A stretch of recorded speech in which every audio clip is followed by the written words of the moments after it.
At the end of the year, the tax rates known commonly as the Bush tax cuts will expire. As some say letting them expire would lead to the largest tax increase in U.S. history. But the issue is up for debate both in the halls of Congress and in the court of public opinion. Our Delane Cleveland has more.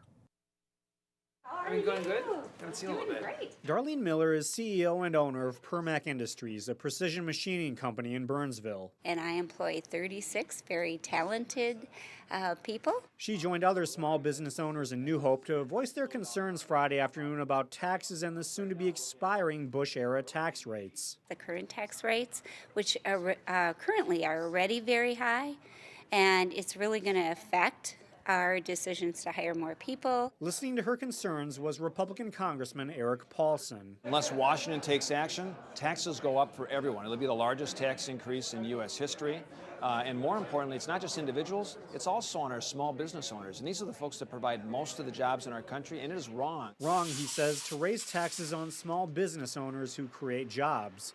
Miller calls it a job killer. Absolutely. If we're going to pay a higher percentage of taxes, and even if we're sitting here unknown, we're going to definitely control our hiring. But Democratic Congressman Keith Ellison isn't convinced. Here's what's a job killer, to continue to have to impose dramatic cuts on our government and thereby lay off public employees. Ellison favors the tax cuts expiring for people who make more than $250,000 a year. I think that we've got to remember that if we don't let those tax cuts expire for the well-to-do, for people over $250,000, we're not going to have enough money to run the government.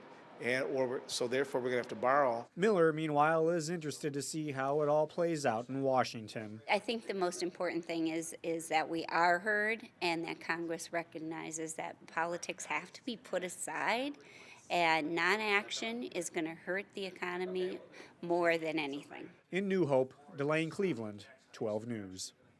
According to Representative Eric Paulson, the U.S. House will vote next week to stop the tax hike as well as lay out the foundation for tax reform. However, he said the U.S. Senate is taking a go-slow approach on the issue.